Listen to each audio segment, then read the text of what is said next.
देवतांची शक्ती त्या पीठामध्ये अंतर्भूत आहे. काय सांगतोय? सगळं अंतर्भूत आहे. उपचार कुठले करायची गरज नाही. साडीच नेऊन दे रे, साडी काही दिवस चढतच नाही. नैवेद्य देवाला दे, नैवेद्य देवावर काय पोचतच नाही. लक्षात आलं का?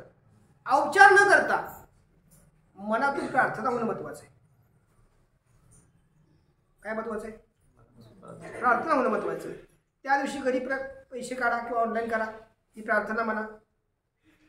तुपाचा दिवा लावा, हळदून कोवा, त्या तुपाचा दिवा हे देवीचं प्रतीक माना, ही प्रार्थना म्हणा. शक्ती प्रार्थना म्हणा, हे भगवंत नारायण प्रार्थना म्हणा. त्या देवतेची कृतज्ञ भावना. आता काय मी तुम्हाला दुसऱ्या वेळी सांगतो. तुम्हाला वाटलं कुलदेवतेला तुमच्या जायचे, मी अडवत नाही, पण नाही गेला म्हणून देव काय अंगावर तुमच्या येत नाही. कारण सर्व मंगल मांगल्य हा मंत्र सर्व देवीला लागू आहे आणि तो आपल्या साधनेमध्ये आहे.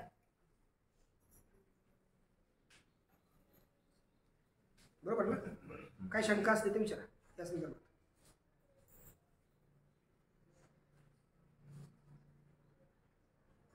पुन्हा काय शंका आहे का काका? काय संबंध विषय सगळं?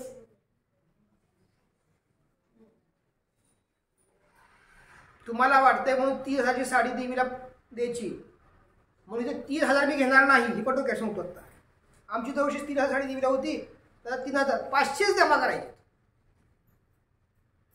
501 जर जमा तुम्ही केले, जे शब्द सांगितले, 1 रुपया जमा नाही करायचा, रुपया कमी पण जमा नाही करायचा, तर शक्ती कार्य करणार.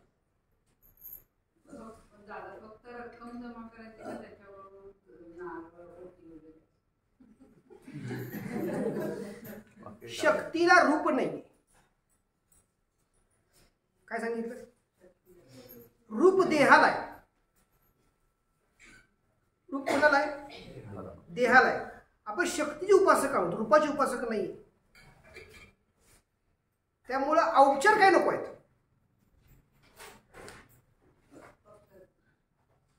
मी सांगितलं ना, त्याच्यापेक्षा रुपये जादाही नको आहे, रुपये कमीही नको. तो आशीर्वाद आहे. आणि हे करून तुम्ही जर समजा आणखीन ज्या देवाला गेला तर ही शक्ती तिकडे जाईल, तुमच्यापाशी येणार नाही. मडक्यात भरलं पाणी, ते गेलं वाटत. घरी गेल्यानंतर काय होणार? तू का म्हणे माझा काय होणार? हा अहो घुसणे होती त्यानं पोराला द्यायला म्हणून. घरी काय गेलं त्यातलं?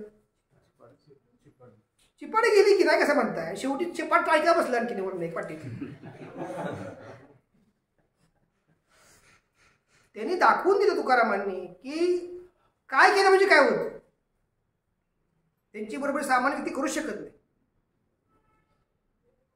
तर सद्गुरूजी सांगितलेलं आहे, इतर जी पीठं आहेत, इतर जी स्थानं आहेत, ही सामान्य लोकांसाठी आहेत, की ज्यांना काही लवलेश नाही, की ज्यांना मार्गच नाही, त्यांच्यासाठी देवदेवता आहेत, बाकीची स्थानं आहेत.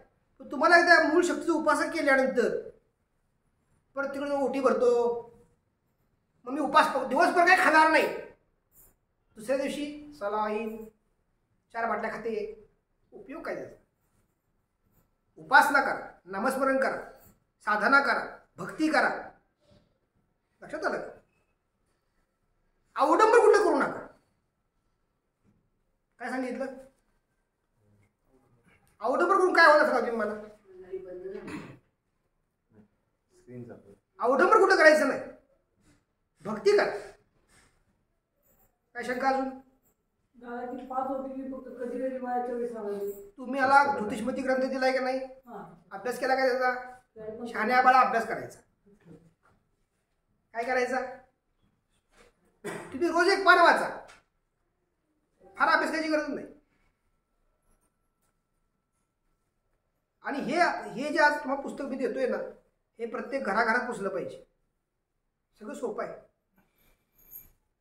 इथून पुढच्या काळामध्ये देव प्रसन्न करण्याचं काय राहिलेलं नाही. आता काय सांगतोय? तो प्रसन्न ऑलरेडी झालाय. आपण विकसित झालं पाहिजे. समजते का?